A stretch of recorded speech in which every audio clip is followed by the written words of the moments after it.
ಮುಖ್ಯಮಂತ್ರಿಗಳ ಸಭೆ ಇದೆ ಊರಿನ, ಹೌದ್ರೆ? ಮುಖ್ಯಮಂತ್ರಿಗಳು ಬರಬೇಕು, ಆರೋಗ್ಯ ಮಂತ್ರಿಗಳು ಬರಬೇಕು ನಿಮ್ಮ ಊರಿಗೆ, ನಿಮ್ಮ ಬಳಿಗಳಿಗೆ, ಮತ್ತು ಅದೇ ರೀತಿಯಾಗಿ ಶಿಕ್ಷಣ ಮಂತ್ರಿಗಳು ಬರಬೇಕು, ಉಸ್ತುವಾರಿ ಮಂತ್ರಿಗಳು ಬರಬೇಕು, ಶಾಸಕರು ಸಚಿವರು ಬಂದು ಅಲ್ಲೇ ಬರ್ತಾರೆ. ವಾಸ್ತವ ಇರುವವರು ಗ್ರಾಮ ವಾಸ್ತವ್ಯವನ್ನ ಬಾಲಿಗಳಿಗೆ ಅವ್ರು ಬರಬೇಕಂತ ಒತ್ತಾಯ ಮಾಡಬೇಕು. ನಾವೇನು ನಾವೊಂದು ಏನು ಬದಲಾವ ರಸ್ತೆ ಇಂಡಸ್ಟ್ರಿ ಬರ್ತಲ್ಲ, ನಮ್ಮ ಅಡಿಗೆಯನ್ನ ದರಾಚಾರಗಳ ಜೊತೆಯಲ್ಲಿ ನಮ್ಮ ಫ್ಯಾಕ್ಟ್ರಿ ಎತ್ತು ಬಂಡಿ ಎಲ್ಲ ಕಡೆ ಒಂದು ಅಡಿಗೆ ನಾವು ಹೊರಗಡೆ ಬರ್ತಾರಲ್ಲ, ಆ ಕ್ರಾಸ್ ವರೆಗೂ ನಮ್ಮ ಮನೆ ಬಿಡ್ಬೇಕು ನಾವು, ಹೌದನ್ರಿ? ಗಟ್ಟಿ ನಾವು ಹೇಳ್ರಿ, ರಸ್ತೆಯಲ್ಲಿ ನಮ್ಮ ಬದುಕನ್ನು ಚಾಲು ಮಾಡಂಬ್ರಿ. ಹಳ್ಳಿಗಳಲ್ಲಿ ಜಿಲ್ಲಾಧಿಕಾರಿಗಳು, ಮುಖ್ಯಮಂತ್ರಿಗಳು, ಸಚಿವರು, ಶಾಸಕರು, ಸಂಸದರು ಅಲ್ಲಿ ಬರಬೇಕಂತ ನಮ್ಮ ಒತ್ತಾಯ ಇದೆ. ಭದ್ರಾತ್ರ ಹಂಗ ಆಗತ್ತೆ. ಆದ್ರೆ 8 ದಿನದಲ್ಲಿ ನಮ್ಮ ಸಮಸ್ಯೆ ಬಗೆಹರುತ್ತೆ. ಬಗೆಹರ್ತೇನ್ರಿ? ಬಗೆಹರಿಲ್ಲ, ಹೌದ್ರಿ? ಇದಕ್ಕೆಲ್ಲ ನಿಮ್ಮ ಸಹಮತ ಇದೆ, ಹೌದ್ರೆ? ಇಷ್ಟು ನೀವು ಭದ್ರ ಆದ್ರ ನಾನು ಈ ವಿಷಯಕ್ಕೆ ಬರ್ತೀನಿ. ರೈತರು ಮನೆಯಲ್ಲಿ ಮತದಾನ ಬಿಸ್ನೆಸ್ ಮಾಡಿರಲ್ಲ, ನಾನು ಬಡ್ಡಿ ಸಾಲ ಮಾಡಿರಲ್ಲ, ನಿಕ್ಕ ಒಕ್ಕಲ್ತನ ಮಾಡಿ ಮನೆಯಲ್ಲಿ ಕೊಡ್ಬೇಕು. ಅದನ್ನ ಮನೆಯಲ್ಲಿ 50 ಚೀಲ ಜೋಳ, 10 ಕ್ವಿಂಟಲ್ ಮಿನಿಟ್, 10 ಕ್ವಿಂಟಲ್ ಅಕ್ಕಿ, ಒಂದು 2 ಕ್ವಿಂಟಲ್ ತೊಗರಿಬೇಳೆ, 2 ಕ್ವಿಂಟಲ್ ಕಡಲೆಬೇಳೆ, ಒಂದು 25-30 ಬಂಗಾರ, ಕನಿಷ್ಠ ಮಗಳಿಗೆ ಒಂದು ಮದುವೆ ಬಂದು ಒಂದು 25 ಲಕ್ಷ ರೂಪಾಯಿ. ಮತ್ತು 1961 ನಾವು ಸಾವಯವ ಕೃಷಿಯನ್ನು ಬೆಳೆಯುತ್ತಿದ್ದೇವೆ. ಅಂದ್ರೆ ಅವರ ಗೊಬ್ಬರ ಹಾಕ್ತಿದ್ದಿಲ್ಲ, ಹೈಬ್ರಿಡ್ ಬೆಳೆ ಬೀಜ ಬರ್ತಿದ್ದಿಲ್ಲ, ಮನೆ ಬೀಜನೇ ಬಿಡ್ತಿದ್ವಿ. ಅದೇ ರೀತಿ ಹಾಕ್ತಿದ್ದಿಲ್ಲ, ಅವರ ಮನೆ ಹಾಕ್ತಿಲ್ಲ, ಬಳಕೆ ಮಾಡ್ತಾರೆ, ಬಳಕೆ ಮಾಡ್ತೀವಿ. ಅದೇ ರೀತಿಯಾಗಿ ನಮ್ಮ ಪ್ರಾಣಿಗಳಿಗೆ ಒಂದೊಂದು ಜಾರಿನ ಕಳೆದ ಬಂಡಿ ಮಾಡ್ಕೊಂಡಿದ್ವಿ, ಮಡಿಕೆ ಮಾಡ್ಕೊಂಡಿದ್ವಿ, ಮರ, ಕುಂಟೆ, ಕೂರಿಗೆ, ಎಳೆಕುಂಟೆ ಎಲ್ಲವನ್ನ ಹೊಲದಲ್ಲಿ ಬೆಳೆದಂತ ಗಿಡಗಳನ್ನು ಮಾಡ್ಕೊಂಡಿದ್ವಿ, ಹೌದಲ್ವೇ? ಅವಾಗ ಖರ್ಚಿದ್ದಿಲ್ಲ. ಖರ್ಚಿಲ್ಲಾದಂತ ಸಂದರ್ಭದಲ್ಲಿ ಹಾಲು ಕಡಿಮೆ ಮಾಡ್ತೀವಿ, ನಾವು ಹಾಲು ಕಡಿಮೆ ಮಾಡ್ತಿದ್ವಿ. ಅವತ್ತು 1 ಚೀಲ ಜೋಳದ ರೇಟ್ ಇತ್ತಂದ್ರ 100 ರೂಪಾಯಿಗಿಂತ ಜೋಳ ಇತ್ತು, ಹೌದೇ? ಬಂಗಾರ ರೇಟ್ ಹೇಳ್ತಾರ 2 ರೂಪಾಯಿ ಇಡೋದು, 2 ರೂಪಾಯಿ ಬಂಗಾರ. ಅಂದ್ರೆ 2 ಚೀಲ ಜೋಳ 1 ತೊಲೆ ಬಂಗಾರ ಬರ್ತದೆ. ಇವತ್ತು ಇವತ್ತು ನಾವು 2 ಚೀಲ ಜೋಳ ರೇಟ್ ಮಾಡ್ಬೇಕಂದ್ರೆ ಯಾವ ಜೋಳ ಕರೆಕ್ಟ್ 70,000 ರೂಪಾಯಿ ಜೋಳ ಮಾಡ್ಬೇಕು. 80,000 ರೂಪಾಯಿ ಜೋಳ ಮಾಡಿದ್ರೆ ನಮ್ಮ ಬಡ್ಡಿ ಮನ್ನಾ, ಸಾಲ ಮನ್ನಾ, ಸಬ್ಸಿಡಿ, ಸಿದ್ದರಾಮಯ್ಯ 2,000 ಬೇಕಾಗ್ತದೆ. ಏನು ಬೇಕಾಗಿಲ್ಲ, ಗಾಳಿ ಕೆಲಸ ಮಾಡಿ ನಿಮ್ಗೆ ಸಬ್ಸಿಡಿ ಒಳಗೆ ಪಿಲ್ಲರ್ ಕೊಡ್ತೀವಿ, ಸ್ಪಿಕ್ಲರ್ ಪೈಪ್ ಕೊಡ್ತೀವಿ, 5 ಲೀಟರ್ ಕೊಡ್ತೀವಿ. ಇದೆಲ್ಲ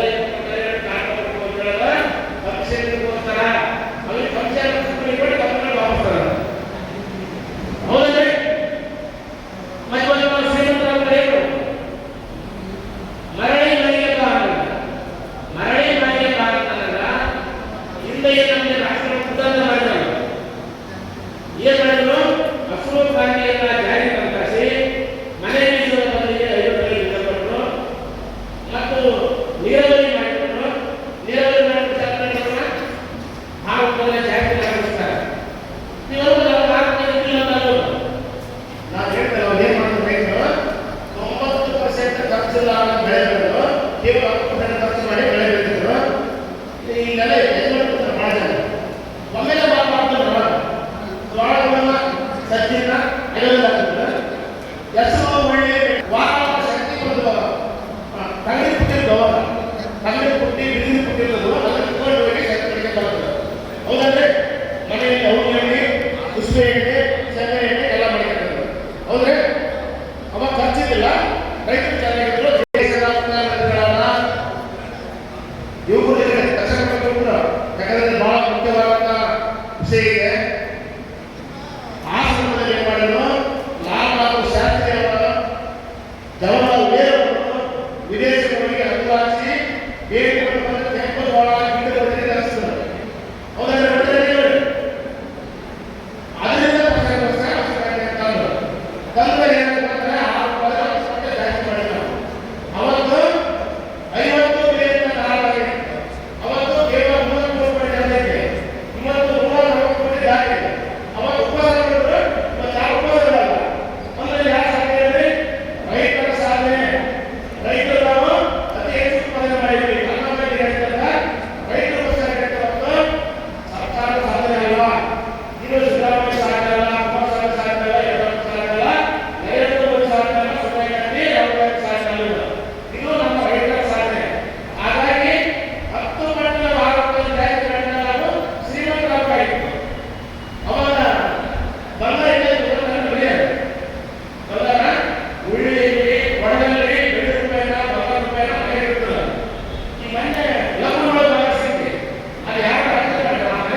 ಜಿಲ್ಲೆಯವರನ್ನ ಮತ್ತು ನೆರೆ ರಾಜ್ಯದವ್ರನ್ನ ಒಕ್ಕೂಡಿಸಿಕೊಂಡು ಈ ಹೋರಾಟ ಯಶಸ್ವಿಯಾಗಿ ಮಾಡಮ್ರಿ. ಅದೇ ಆಗ್ತಿದೆ. ಮನ ತೊಡ್ರಿ, ನೀವು ಇವತ್ತು ತೀರ್ಮಾನ ಮಾಡ್ರಿ. ಅನುಮಾನ ಮಾಡಿದ್ರೆ ಅವಾಗ ಆಗಲ್ಲ. ಅನುಮಾನ ಮಾಡಬೇಡ್ರಿ, ದೃಢ ನಿರ್ಧಾರ ಮಾಡ್ರಿ. ಇಲ್ಲಿ ಬಂದಂಥವ್ರು ಒಬ್ಬರೊಬ್ಬರು ಒಂದೊಂದು ಹಳ್ಳಿ ನುಗ್ರಿ, ನೀವು ಚಾಲಿಸ್ತಾರೆ. ಏನು ಹಳ್ಳಿಯಿಂದ ನಮ್ಮೂರ ಬರ್ತಪ್ಪ ನಾನು ಅಂತ ಹೇಳ್ರಿ. ನಿಮ್ಗೆ ಊಟಕ್ಕೆ ವ್ಯವಸ್ಥೆ ಏನು ಸಮಸ್ಯೆ ಆಗಲ್ಲ, ನಿಮ್ಗೆ ಏನು ನೀರಿನ ವ್ಯವಸ್ಥೆ ಸಮಸ್ಯೆ ಆಗಲ್ಲ, ನಿಮ್ಗೆ ಚಾಟ್ ಮಾಡೋ ವ್ಯವಸ್ಥೆ ಏನೋ ಸಮಸ್ಯೆ ಆಗಲ್ಲ. ಅದಕ್ಕೆಲ್ಲ ವ್ಯವಸ್ಥೆ ಮಾಡ್ತೀವಿ. ಅದಕ್ಕೆ ದೇಣಿಗೆ ಕೊಡಂಥವ್ರು ಅದಾರ. ಅದು ಅತಿ ಹೆಚ್ಚಾಗಿ ನಮ್ಮ ಸುಬ್ಬನಪ್ಪನವರಿಂದ ಭಾಳ ಮಂದಿ ಇದ್ದಾರೆ. ಹೆಂಗಂದ್ರೆ ಇಂಥ ಮಂಟಪವನ್ನು 1 ಲಕ್ಷ ರೂಪಾಯಿ ಕೊಟ್ಟರು ಕೊಡೋಂಗಿಲ್ಲ. ಈ ಮಂಟಪವನ್ನು ಉಚಿತವಾಗಿ ನಮ್ಮ ಕಾರ್ಯಕ್ರಮ ಮಾಡಕ್ಕೆ ಕೊಟ್ಟಾರ. ಹಾಗಾಗಿ ನಮ್ಮ ಕರ್ನಾಟಕ ರಾಜ್ಯ ವೈಸಂಘ ವತಿಯಿಂದ ಈ ಮಂಟಪದ ಮಾಲೀಕರಿಗೆ ಮತ್ತು ಸಿಬ್ಬಂದಿಗಳಿಗೆ ಜೋರಾದ ಚಪ್ಪಾಳೆ ಅಂತಕ್ಕಂಥದ್ದು. ಅದೇ ರೀತಿಯಾಗಿ ತೆರೆಮರೆಯಲ್ಲಿ ಈ ನಮ್ಮ ಕಾರ್ಯಕ್ರಮ ಮಾಡೋಕ್ಕೆ ಏನು ಊಟದ ವ್ಯವಸ್ಥೆ, ಶಾಲೆ ವ್ಯವಸ್ಥೆ, ಇನ್ನಿತರ ವ್ಯವಸ್ಥೆಗೆ ಏನು ಸಹಾಯ ಮಾಡಿದ್ದಾರೆ ಅವರಿಗೆ ಕೂಡ ರಾಜ್ಯ ವೈಸಂಘ ಮೂಲಕ ಜೋರಾದ ಚಪ್ಪಾಳೆ ಇರ್ತಕ್ಕಂಥ. ಈಗ 1 ನಿಮಿಷ ವಿಷಯಕ್ಕೆ ಬರ್ತೀವಿ. ಇಲ್ಲೇ ಸರ್ಕಾರಿ ಇಲಾಖೆಗಳಲ್ಲಿ 2,86,000 ಹುದ್ದೆಗಳು ಖಾಲಿದಾವೆ. ಹೌದನ್ರಿ? ಆ ಹುದ್ದೆಗಳನ್ನು ಭರ್ತಿ ಮಾಡಿದ್ರ ನೌಕರಿ ಮಾಡಿದಾರ ನಮ್ಮ ಮಕ್ಕಳೇ. ಸಿದ್ದರಾಮಯ್ಯ ಮಕ್ಕಳು, ಯಡಿಯೂರಪ್ಪ ಮಕ್ಕಳು ಹೋಗಲ್ಲ, ದೇವೇಗೌಡ ಮಕ್ಕಳು ಹೋಗಲ್ಲ, ಕುಮಾರಸ್ವಾಮಿ ಮಕ್ಕಳು ಹೋಗಲ್ಲ. ಬಡವರ ಮಕ್ಕಳೇ ನೌಕರಿ ಮಾಡಲ್ಲ. ಹೌದ್ರೆ? ಅವ್ರ ಮಕ್ಕಳು ಏನ್ ಮಾಡ್ತಾರ? ರಾಜಕಾರಣ ಮಾಡ್ತಾರೆ. ಹಾಗಾಗಿ ನಾವು ನಮ್ಮ ಮಕ್ಕಳ ನಿರುದ್ಯೋಗ